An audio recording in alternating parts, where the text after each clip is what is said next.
So let me see if it's connected this time around. Periscope is good. YouTube is good. What's going on with Facebook? Let me check it. For some reason, I'm not good on Facebook.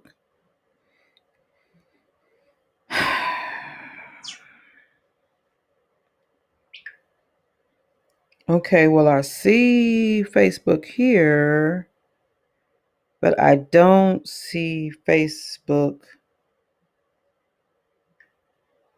Oh, okay, let's see. I'm sorry, guys. I see Facebook here, but I don't see Facebook on my thing. I don't know what's wrong with it. And I don't like it. Sorry.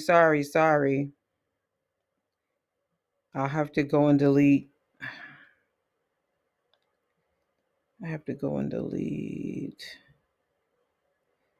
Um, no, I want my chat open. I want my chat open. I want my chat open. Hold on. Now I'm looking orange. Let's see.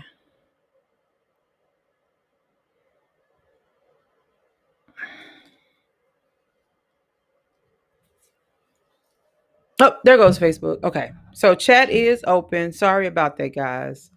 Okay, so chat is open. So let's kind of go back and kind of start over. So basically today we'll be talking about 5 discussions to prioritize in Black churches. I just started by saying that um, we have or we need to understand that we are in a place where we are consciously aware of what's going on in the world and in our community, right? We're at a place right now where we understand systemic racism. Like that's a whole word right now. It's something that everybody is familiar with or becoming familiar with. And we are learning about systemic racism and oppression, right? Discrimination, prejudice, all of those things. We're learning about those things.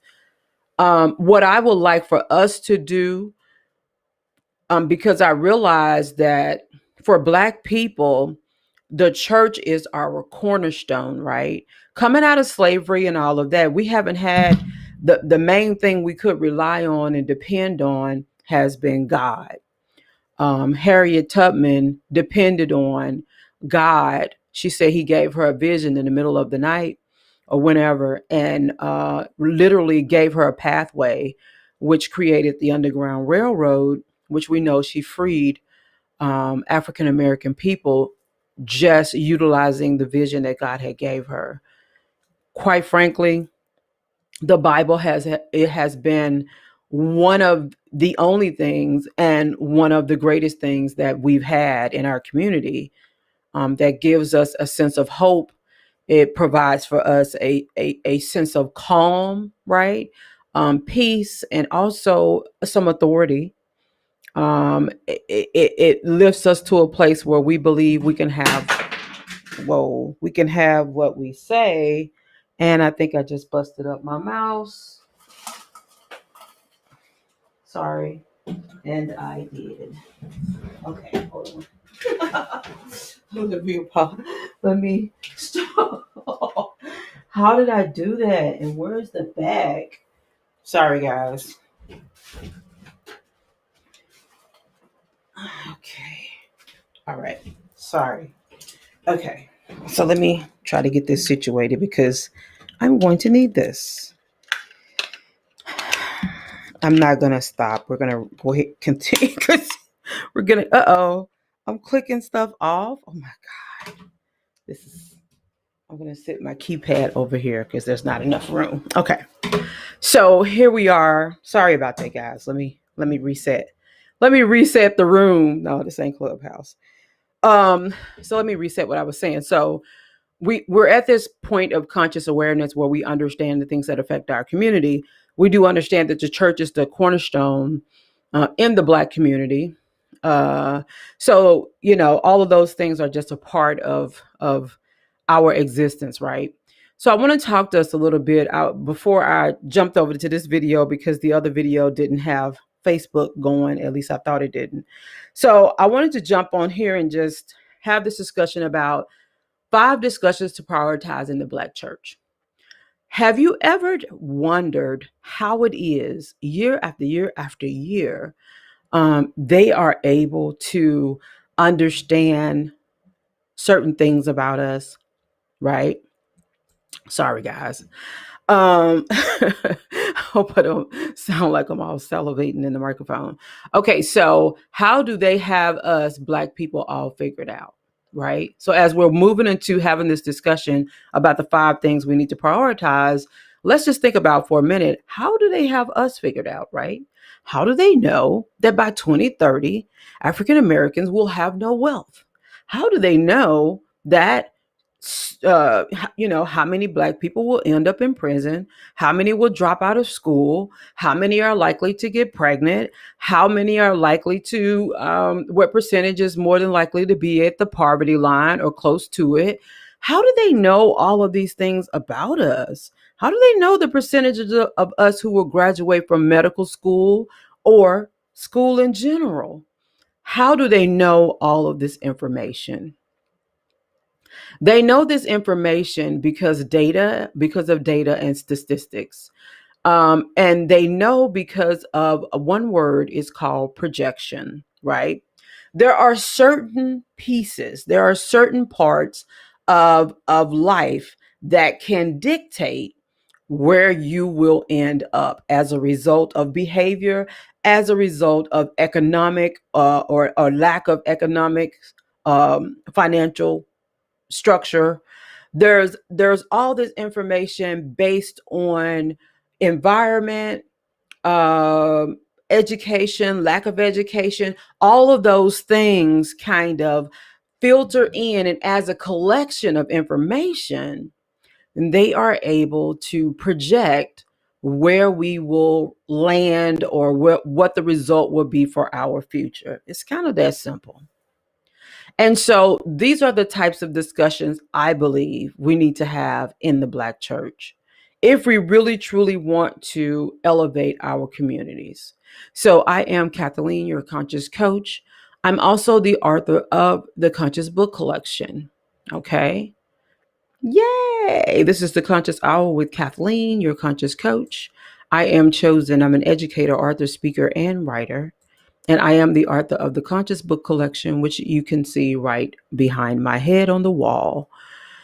Um, all of these books are written to increase the social and emotional balance within our community.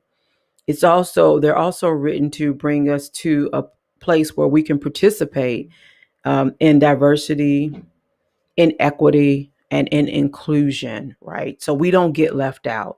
We do not want them to be able to set the markers for our life based on our environment and all of that, because within that, I just want us to understand we have full right reign and all the tools we need to shift and to change that. So let's talk about that. And I'm going to try to go through these in relative time. So, 5 discussions to prioritize in Black churches. The first thing I want us to understand is what has been brought to us is what I term unstructured religion. Unstructured religion has to do with this false notion, an emotional and charismatic church that has a tendency to pull Black people in and to teach them about Jesus. However, they teach them no family skills, right? No life skills. They don't give them a foundation to actually build up on and to set expectations and goals for their life. Now, I'm all about Jesus. I'm a woman of God myself, an evangelist. Some call me a prophetess. I know I can prophesy, but I don't call myself a prophet. but I know I do prophesy sometimes. I'm a seer for sure, So I'm a teacher, and so I seriously take the gospel seriously. I really, really do. It's just a part of the fabric of who I am. However, I did notice, and I do notice, that within the church there's a separation from religion, right? Our worship, our servitude, our thankfulness, our grateful attitudes, and our structured life, right? That's family, that's wealth building, that's community, and all of those pieces that must be present in order for you to be a part of a productive society without fear of being in an environment, in a place, or at a point where you fear for your life and other things that come along with some things we never really hear about in the church. So let's talk about the first thing, because unstructured religion, I think I said this earlier in another video, but this is a new one. So I said again, unstructured religion will allow you to have a single parents ministry. However, it will not give you the mindset to create a family ministry where you teach specifically on the importance of family. That is the one thing that we are missing in our community. When you look at gangs, when you look at drugs, when you look at the propensity to end up in prison, when you look at how right now African American girls are being basically engrafted into the prison system, these are our babies, these are our children. However, in unstructured religion, we don't, because we don't hold up the model of family, and we don't teach how important it is to have family, and we don't teach how important it is not to birth children without the benefit of family. Because we don't do those things, our children are have a more than likely, or have a greater percentage of chance to end up in the system. Right now the system is targeting Black girls as young as first, second, third grade. They are fourth grade, seventh grade. They are being targeted and brought into the juvenile system. These are our babies, right? These are our children, right? Right now, we know in our community we have gang violence. We're having more funerals than we are wedding receptions. This is the trend, right? This is what we've been subject to over the years, not realizing we were under the heavy arm of systemic racism and oppression, right?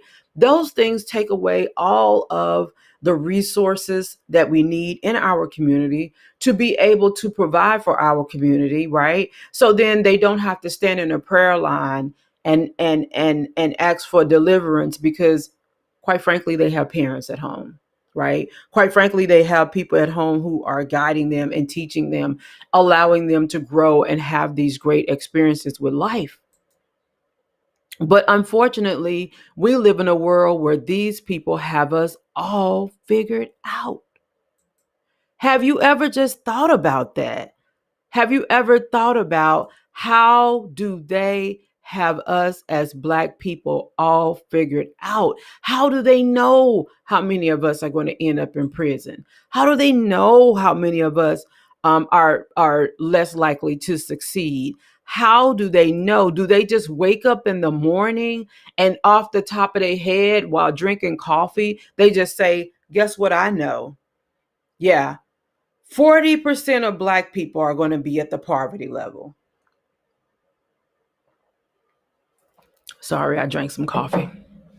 Do they just wake up in the morning and are able to come to that conclusion? Listen, there is a scientific, right? There is a proven way that they know the likelihood of us not having success, and they can measure that based on community, based on environment, based on behaviors, based on lack of resources, based on all of this information. They can conclude where we are going to end up. They can conclude how many will end up in prison. They can conclude how many will go into the juvenile system. Which, if you want to Google juvenile facilities, Google juvenile facilities. It literally will tell you how many brand new facilities they are building. Okay. Next thing to Google. Google African American girls, right? Because I want you to understand who they are targeting when it comes to the juvenile system. Okay. Now, let me explain a few things from you. We're going to start talking about at this point.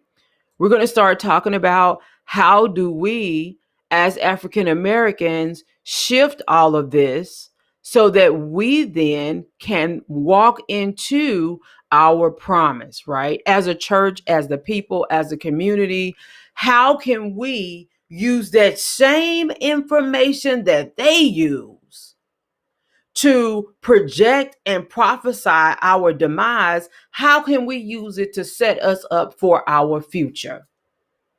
That's what we want to talk about, okay? We are heavy into Jesus, right? He's our cornerstone, he's our rock, he's our everything. We are heavy. We're heavy into this. But what I want us to understand is there is a need for us to understand more deeply what our community needs.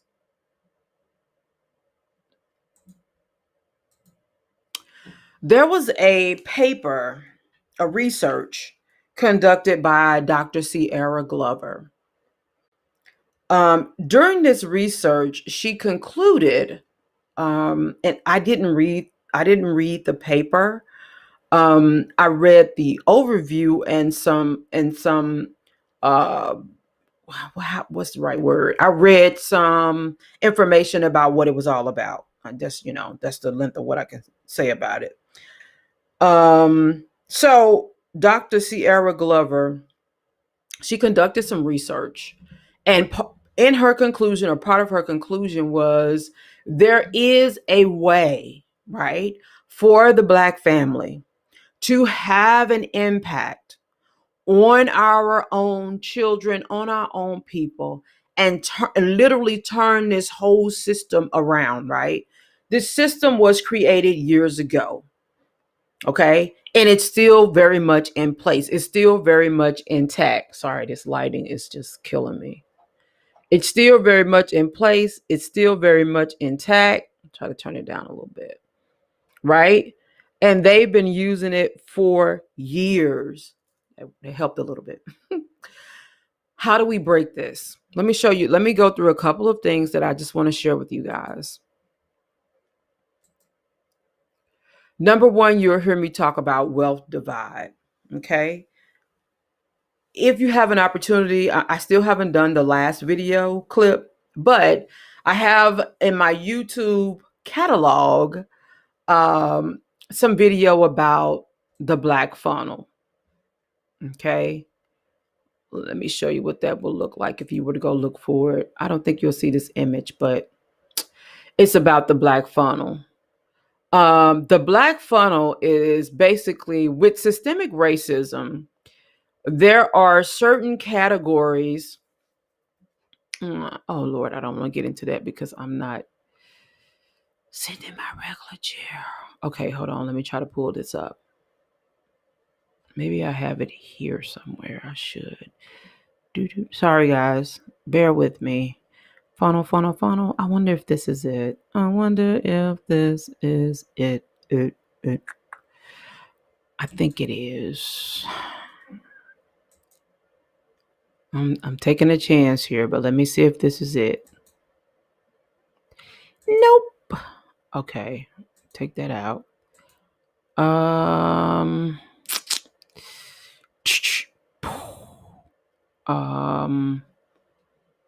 I think this has got to be it. Yeah. This is it. Okay.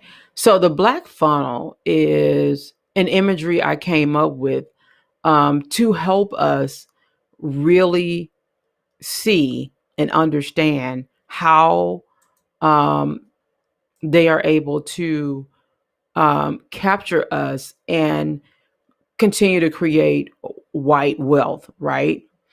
Because we are under or in this system of structured because we're in this system of systemic racism, is what I'm trying to say. There are certain elements that must be present in order for them to dictate or project where we will land, right? And so the black funnel outlines that. So here you go. Lack of safety, meaning you live in an environment where you don't feel safe. You're hearing gunshots, you're hearing sirens, people are being kidnapped, raped, all kinds of crazy, right? The hood, poor, low income areas, whatever you want to call it. Unstructured religion, I just talked about. Incarceration, I talked about the juvenile centers. Poor education, right? Or lack of education, having dysfunctional influences. All of your rappers that rap about having sex, having babies, using people, gunshots, drugs, unfair housing, which includes the dependency on Section 8, low income housing, all of that. Single parent homes, which we promote more than the structure of the family. Lack of jobs and retention of jobs. Again, that economic foundation that we need.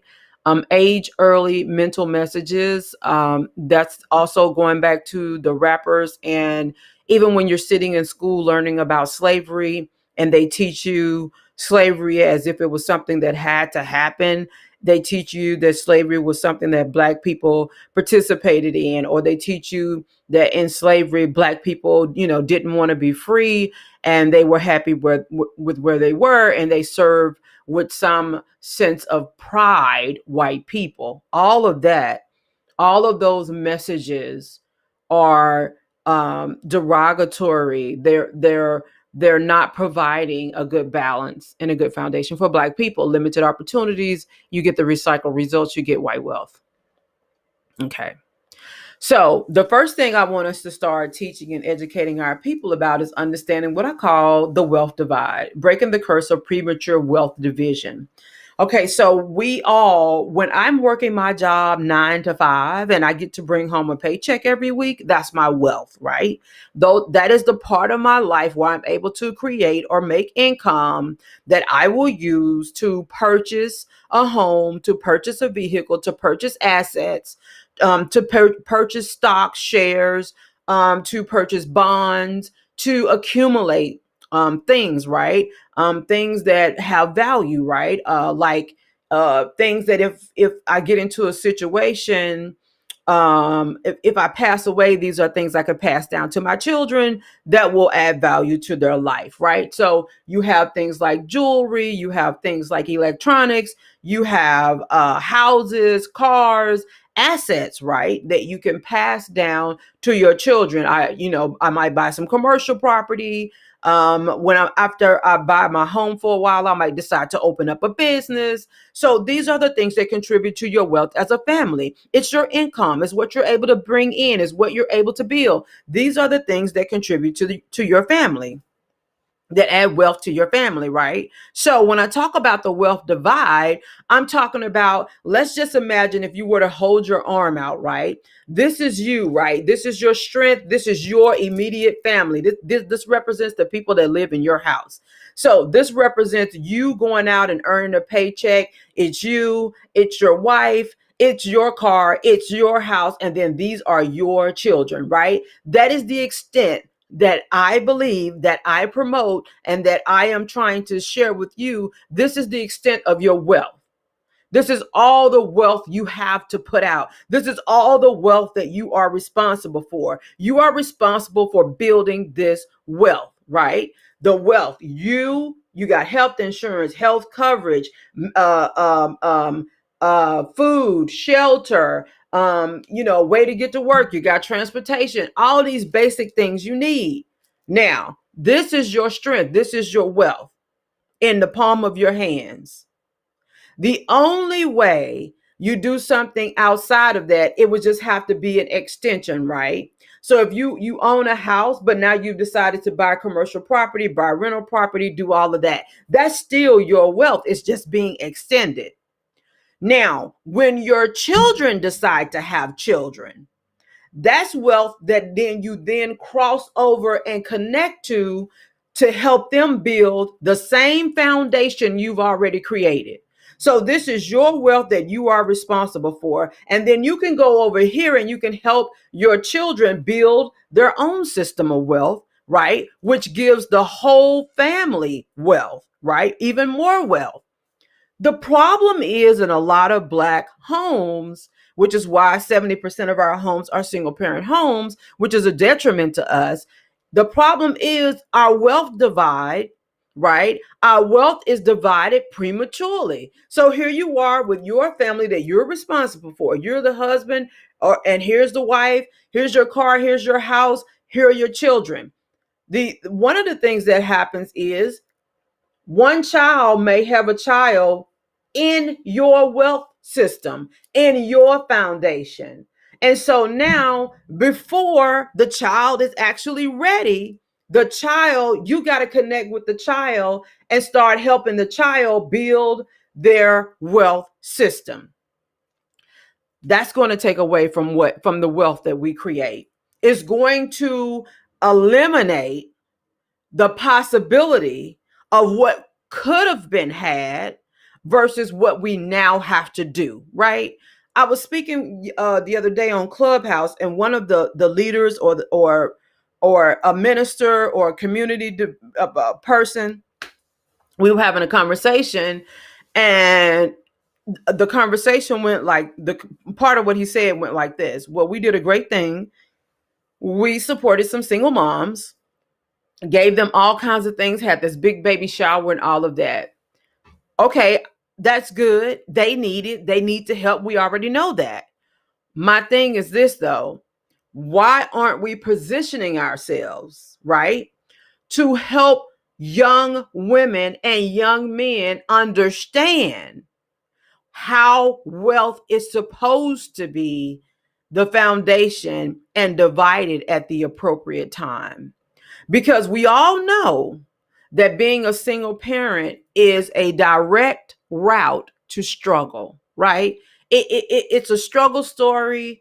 Yeah, you got to help them. The baby's coming and all of that. But I think that's why this needs to be a conversation in the church, and it needs to be prioritized, because we need to understand how that early premature wealth division is affecting us. Okay, I think I painted it a good enough picture for you to get what I'm saying.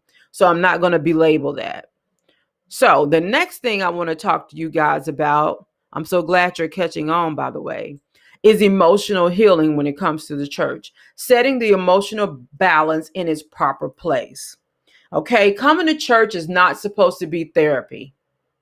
Okay, I know it's therapeutic. I get that. I love that about church, because I can be feeling some type of way and go to church and hear the word of God, and I'll feel like, lightning just struck me, right? I'm on fire. Hopefully you don't hear me taking big gulps. The problem is, instead of people fixing their issues, they use church to reset them emotionally. Instead of figuring out, why am I in this condition? Why does my mind work this way? Why don't I have a good emotional balance, right?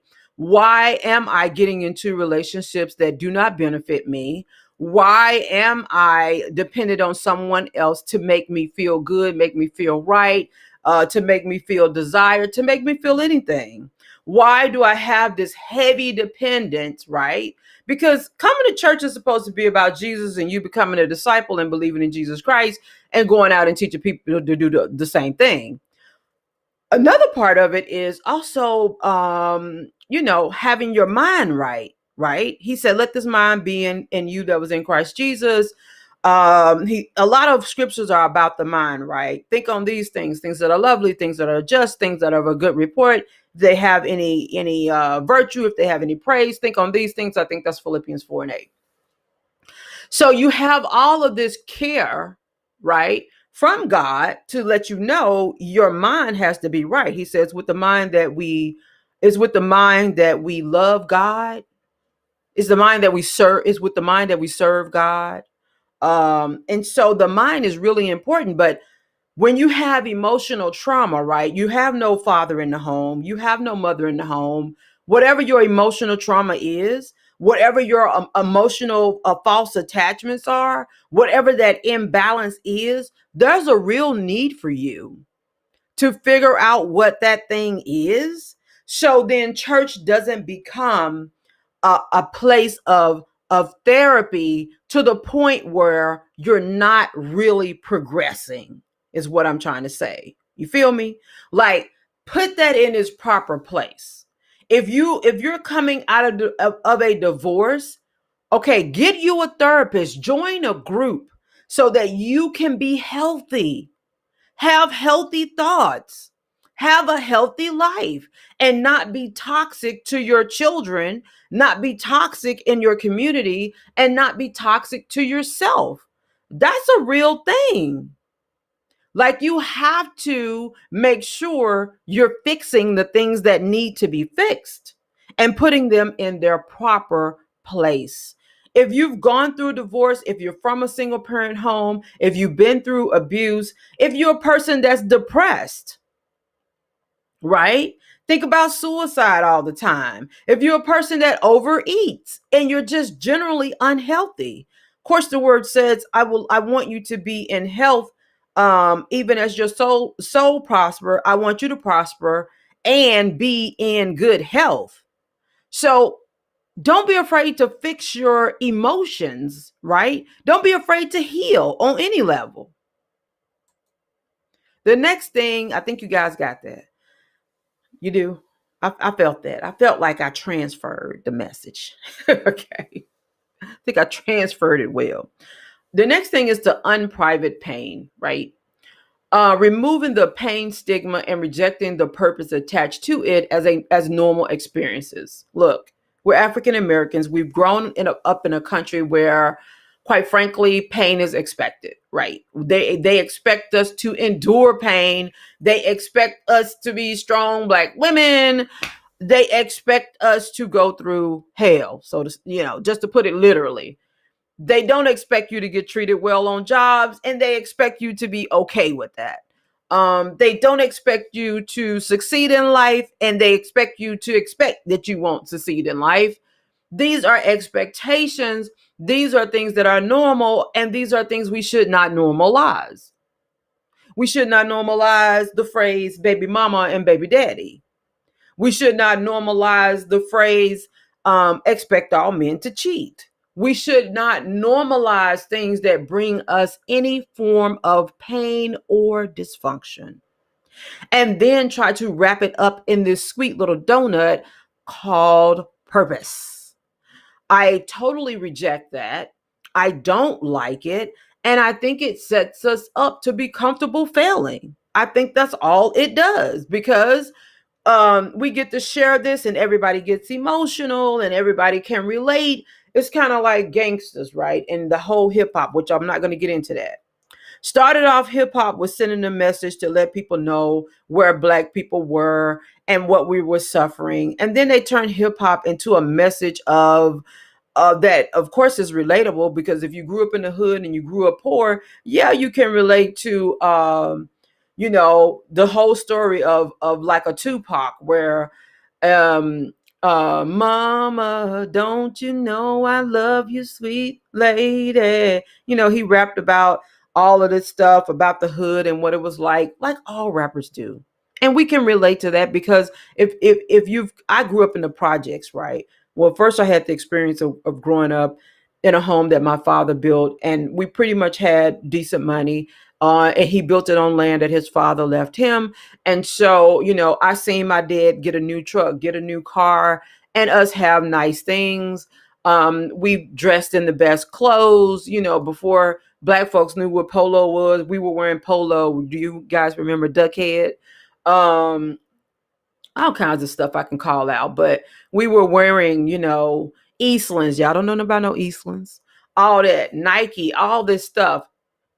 And a lot of people didn't even know what that was. They didn't know what it was like to walk in a department store. And this talking a long time ago. This was a long time ago. They didn't know what it was like to walk in a department store and spend $300, $400, $500 on clothes and shoes and stuff like that. And it was just you being out with your dad, having fun, spending money, stopping to get something to eat at a restaurant. Like, A lot of people didn't have that experience. So then, they got a divorce and we moved to the projects, the hood, whatever you want to call it, the ghetto. And I had a whole nother different experience, right? I had an experience where we had to dig in the garbage to collect cans so we could get food. People sold drugs, and you had a whole different lifestyle. And because we can relate to that, we've now made it normalized and we've now made it our story. And quite frankly, it shouldn't be. So we have to start having these discussions about removing this pain stigma as a part of our lives. Look, there are some things that are going to come in life that are going to give you pain that you wish you never had to see. Right now, and over the last many, many years, I have a family member who has been dealing with cancer. Look, if nothing else happened in my life but this cancer situation with my loved one, that would be enough for me. You understand? I've lost jobs. I've suffered loss of my entire savings, right? There are things in life that can bring you pain and sadness and put you in a depressed state. You don't have to live it. Your life does not have to be the pattern of pain.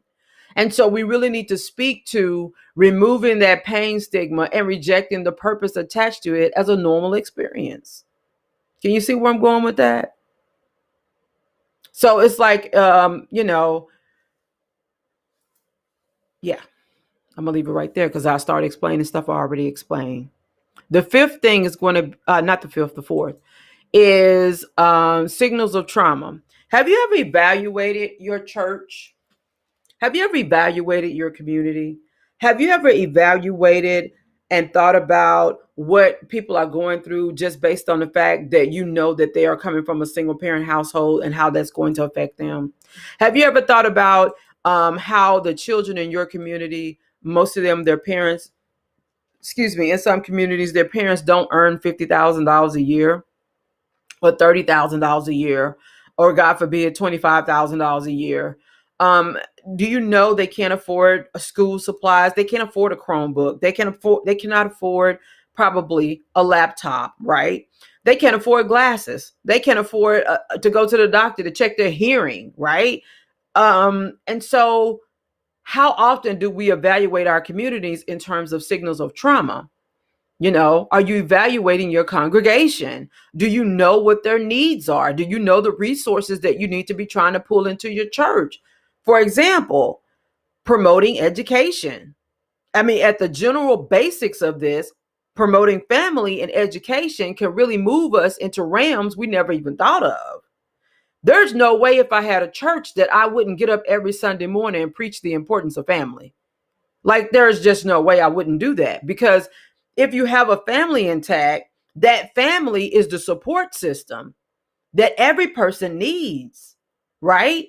And I'm not talking about a toxic family. I'm not talking about people who drink and smoke and are wild and crazy and irresponsible. How would that be what I'm talking about? I'm talking about a support system. I'm talking about family that has values, right? Morals, standards, and expectations. And when you have those things in your community, when you have that present in your church, when you have that system built into your network of people, then you have a foundation. So, do you look for signals of trauma? Not so you can just patch them up, but to repair and to fix it permanently, right? So let's just say last year you did an evaluation and 50% of the young ladies in your church were single parents. Okay. How are you working to make that number 35% next year? How are you working to make that number 15% next year? Then how are you working to make that number 0? So, signals of trauma. Are you evaluating your congregation to know how prevalent domestic violence is in your church, in your community? How prevalent is gang violence? And that's probably a direct correlation to single parent homes within that community, right? Because those are the people who tend to join gangs. So do an evaluation of your congregation. I think I did that pretty good. What you think? It's a wrap? It's a wrap. Okay. Do not deflect. Confront, align, and maintain position. Okay. So a lot of people love grace. Mm. I had oral surgery years ago. So on one side of my mouth, okay, I'm totally digressing from the whole conversation. So let me give you this so you'll know whenever you hear me speak. I had oral surgery years ago and it severed the salivary gland on one side of my mouth. And so one side will salivate, and I'm sorry, excuse me. The other side is dry as a bone. Okay. And it gets painful after a while when I'm talking. And so I have to drink something or it's so dry and so irritating. Back to what I was saying. Do not deflect, confront, align, and maintain position. Part of what I don't like is Grace Church. I don't like Grace Church because Grace Church doesn't like to take responsibility. It's like a lot of people who probably have trauma and are emotionally displaced or emotionally all over the place, who have not, remember I was talking about earlier about putting that emotional healing in the proper place. A lot of these people are emotionally very fragile, right? If you say boo to them, they will fall to pieces, which is why it's important. That's why I mentioned that piece earlier. So go back and watch that piece again. That's why I said that. When you have people who are emotionally fragile, emotionally tormented, life has really kicked their butt. You're talking about people who were adopted, came from a single parent home, suffered abuse, had everything and lost it, and now they just kind of lost their mind, and they really need to kind of come back. And then you're talking about people who are kind of, sometimes they're just set in their ways. They're like, hey, look, I'm not putting nobody down. I got pregnant when I was young. My mom was pregnant when she was young. And now my daughter pregnant when she was young. Ain't nobody going to say nothing to her about nothing. Because ain't none of y'all know better than her. Okay, so, but that's deflecting, right? That's going away from what the conversation should be about. Because the conversation should be about family, right? It should be about creating a system within our family that creates a great foundation for us to build from, right? Because that's what the church is all about. That's what your family is all about. Create this great foundation that you can build from. So whenever we're not ready to have that conversation and to bring that conversation back to that point, then we're deflecting, right? We might be trying to sprinkle some grace on a conversation that really needs to just come back and focus on the family. That really needs to just come back and focus on this roadmap that God has already laid out for us. So don't deflect, right? Yes, grace, have your grace, sprinkle your Jesus, and do all of that. Because what other choice do you have, right? The baby's already coming, right? What other choice do you have? They already cheated on their wife. What other choice do you have? They already stole and lied about it. Okay, so yes, you can say, God will forgive you, sprinkle some grace on it. Let's realign. I'm going to maintain my position as a leader that what you did was wrong and there needs to be a change in behavior. And this cannot be something that becomes a contagion in our church. You understand what I'm saying? Because if you let things just go and you walk away from staying on the right path, you're going to create an opportunity for chaos to slip in. And then when chaos slips in, chaos likes to become normal, right? Chaos, people say if you can stay in an abusive relationship so long until you'll forget it's abuse because you'll get comfortable with pain. So don't run away from it. You don't have to dog people out because they made a human error, but at the same time, confront it, align, or get it realigned and maintain your position, right? Okay. I don't know about you guys, but I think we covered all the bases and I think we did a really good job and I'm super proud of you. Yes, you for staying and watching this video and for participating and for learning. I am Kathleen, your conscious coach, and this conversation was all about the 5 discussions that to prioritize in the Black church. Just to go over it a little bit again: understanding the wealth divide, emotional healing, setting the emotional balance in its proper place, unprivate pain, removing the pain stigma and rejecting the purpose attached to it as normal experiences, signals of trauma, evaluation of the congregation, and do not deflect, confront, align, and maintain your position. Woo, child. I'm trying not to go over my hour, so I do want to say thank you for joining me for this Conscious Hour. I am Kathleen, your conscious coach. You have a great day. Happy Sunday to you. Stay safe. Protect yourself from that nasty old coronavirus. Wash your hands. Continue to wear your mask and do all that the CDC has asked us to do. To purchase any book from the Conscious Book Collection, follow the link in my bio on Instagram or Facebook, and you can purchase any of the books you see behind me. Have a great day. Have a great Sunday. Thanks for watching.